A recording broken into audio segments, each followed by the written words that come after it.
Hi everyone, Joshua Kirk here with you once again, and now it's time for my second list video for 2019, in which this case it's going to be my honorable mentions of 2019. These are some albums that didn't make the final cut into my top 50, but are still albums that I enjoyed, that I think are worth checking out. As you can see, I have a few of them displayed here on my vinyl shelf. Some of these are records that I may have cooled down on a little bit as the year went on after reviewing them. But they're still definitely worth a shout out as they are some really good albums. So without further ado, let's get right to the list. First, I want to shout out the new Sharon Van Etten record, Remind Me Tomorrow.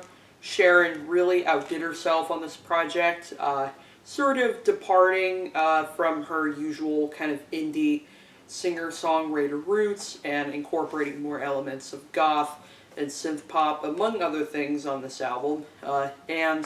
Majority of the time, it results in like some of the best songs probably of her career. For example, the track 17 is like one of my favorite singles of the year.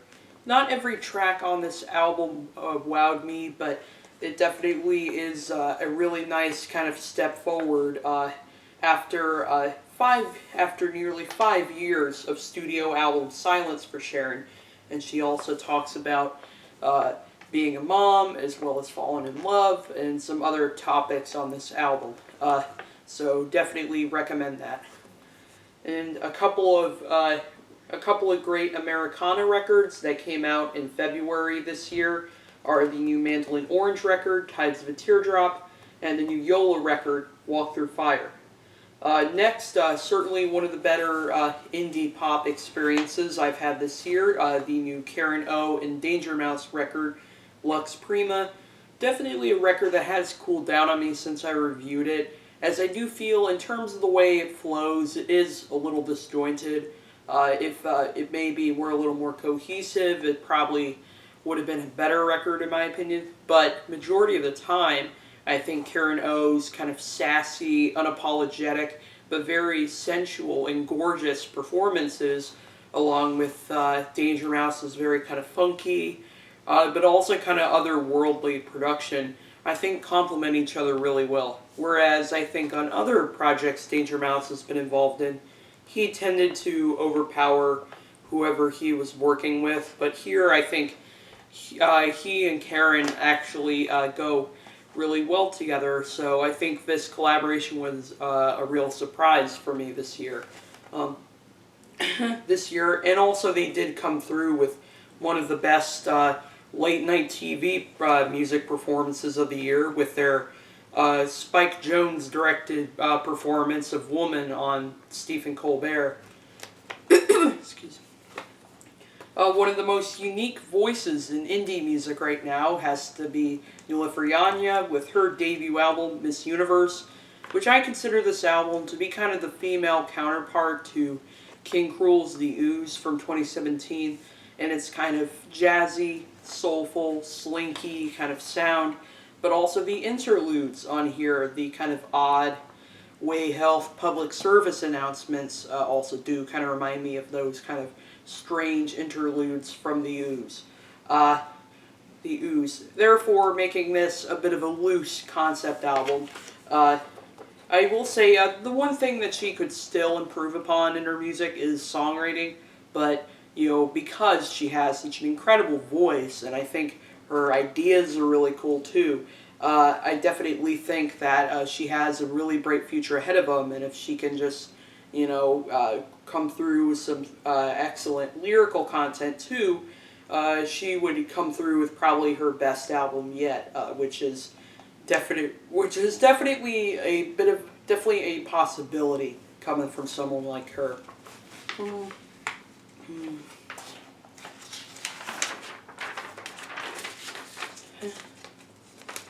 And then one of the biggest pop sensations of 2019 has to be 17-year-old Billie Eilish with her debut album, When We All Fall Asleep, Where Do We Go? Didn't love this record necessarily, but given that I think it is some of the more refreshing and unique pop music I've heard this year, there was no way it couldn't make it at least into my honorable mentions. Yes, it's low-key. Yes, it's spare. Yes, it's not incredibly pumped up kind of music, even though after a while, Bad Guy and You Should See Me in a Crown are some of the more exciting bangers I've heard this year. But she delivers some very beautiful vocal performances on this thing. Phineas's co-writing and production, I think, is great too. The lyrics at times can be really dark and demented, but other times really sad and even suicidal at times as well. She definitely has come out with some of my favorite singles of the year, and I think that she also has a very bright future ahead of her. So I can't wait to see where that future takes her. The one and only Anderson .Paak improved upon his 2018 album Oxnard with his new record Ventura, which is definitely a return to sort of what he does best, which is the mix of soul, funk, R&B, and hip-hop that really that had a lot of personality, a lot of wit, that was very endearing, which I think he displayed that very well on his 2016 breakout album Malibu.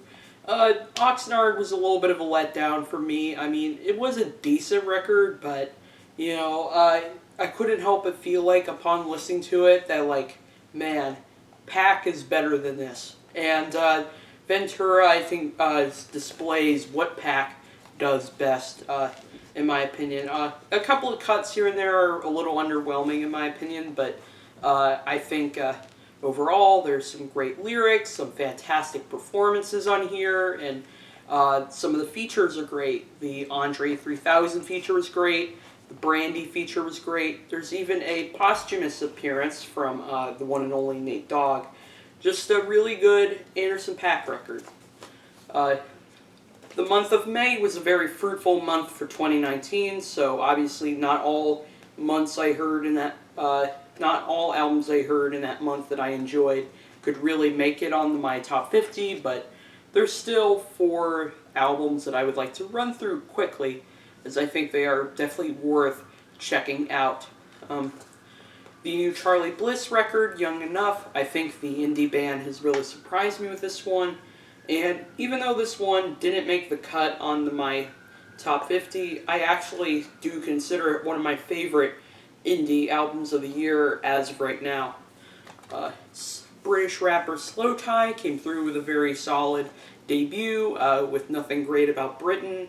A bit of a seething kind of attack on sort of all the things not great about like the politics or the economics of Britain. Mavis Staples, the legendary soul singer, came through with one of his best albums in decades with We Get By. And then Denzel Curry with his breakout album Zoo. So, speaking of legends, the one and only Bruce Springsteen came through with his best record in a while with Western Stars, an album that does have some of those kind of 60s and 70s orchestral pop elements, just like NPR had said about the record. And I think the strings, the orchestral arrangements on this thing are awesome.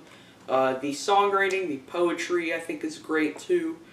Bruce vocally, I think, sounds better than ever on this project, and you know, even though he's been around for a while, his voice has really aged like a fine wine, I think. Sure, you know, it's not a great album, it's a really good album. I do find that the second half of the record is a little inconsistent compared to the very strong first half of the album, but it definitely is one that, you know, if you miss more of what made Bruce Springsteen so admirable and so influential to begin with, you're likely going to eat up this album. A pop record that I didn't get to listen to until December. I came to it a little late, but definitely good that I did not miss out on it, because it certainly has some of the best singles I've heard this year. Dorian Electra's Flamboyant, and as the title suggests, Dorian is flamboyant as hell here. And really, like, not only are the hooks and the vocal performances so great, but also the lyrical content I think is a very interesting kind of witty observation at like love, sex, but most importantly, gender politics. And I like how on the album cover they use makeup to create this like genderless clown, which therefore makes it one of the best album covers of the year. So definitely worth checking out. So a pretty good country record that came out in August is the new Tyler Childers record, Country Squire, which is produced by the one and only Sturgill Simpson. I definitely think that the lyrics are probably the selling point of this album. These very kind of witty and very honest stories that he tells, I think, are really intriguing. And also his singing abilities are pretty great too. And pretty great. Musically, it definitely is kind of a similar alternative country vein as to like Jason Isbell and Sturgill and Chris Stapleton. Maybe at times it is a little meat and potatoes when it comes to alternative country, but I think he really does show a lot of great personality and talent here on this album, and I'm definitely excited to see him progress on future records. So the seminal hip-hop duo Little Brother came through with a pretty good comeback on May the Lord Watch. And then next, a couple of very surprising records for September of 2019, starting with the new Sturgill Simpson record, Sound and Fury. If Sturgill embraced his more alternative country roots when producing that Tyler Childers album, here he does the exact opposite, and I've heard a lot of critics say that he essentially is giving Nashville the finger on this album and incorporating more elements of like psychedelic rock, punk, metal, synthwave. There's a lot more electric guitars and a lot more synths than ever before on a Sturgill Simpson album.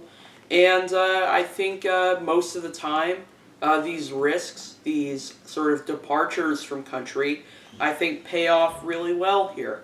And he also just sounds more fed up with Trump Nation than ever on this album, too.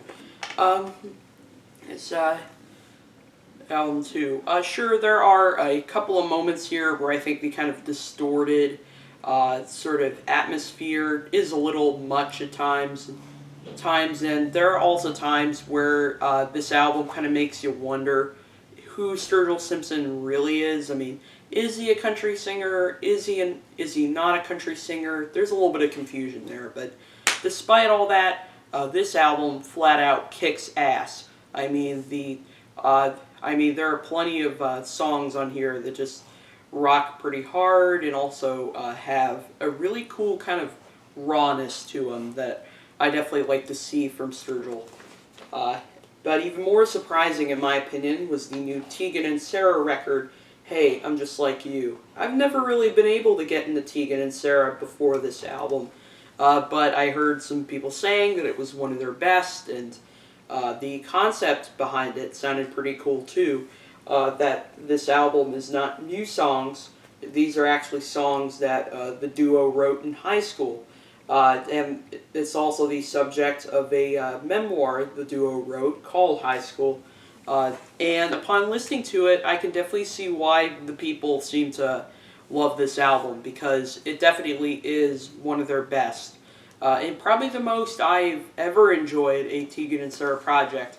The project, I think the hooks are great, the singing's great, and I like how the production is a perfect balance between their indie rock roots and the 80s synth pop and soft rock that they've been more playing with on their 2010s output. Pretty solid project, I would say. Very heartbreaking, very heartfelt as well. and definitely worth checking out. These last 3 albums that I want to shout out are all hip-hop records that came out in the fall that are definitely worth your time. Starting with the new Danny Brown album, You Know What I'm Saying. A pretty nice change of pace from Danny's breakout album, Atrocity Exhibition, which is literally one of the most unsettling and darkest listening experiences I've had this decade. And definitely an album that, if you have not heard it yet, please do so. Amazing, as it is an amazing experimental hip-hop record. This one's a little less experimental, it's a little more lighthearted, and actually definitely a shorter record too, but still, like, no less weird or whacked out, just as you would expect from Danny. There's actually, this album is probably one of his funniest albums too, so I think the whole idea of him deciding to do a stand-up comedy record, I think, only makes sense if you listen in the lines like that great line from Savage Nomad, I ignore a whore, I ignore an email like a whore from LinkedIn. Just total genius right there. Q-Tip handles majority of the production on here, and I think it really does complement Danny's delivery very well, so definitely worth checking out. Another pretty good hip-hop comeback this year would have to be the new Gangstar record, one of the best yet, which is actually a half-posthumous record for the duo, as its rapper guru actually died over a decade ago. But unlike some posthumous albums that are kind of a shameless money grab, this album is anything but that. DJ Premier, I think, did a good job sort of taking unreleased guru vocals and rap verses and putting them over new original beats, and some great features on this album that I think really complements the kind of ghost-like performances of Guru here very well. And his spirit is like all over this album, and it makes total sense to me that Primo said this was a very emotional experience for him making this album and using all these recordings, and I think he did a good job really showcasing once again why Gangstar is such a very important duo for hip-hop in the 90s. And finally, the new Greedo and Kenny Beats record, Netflix and Deal.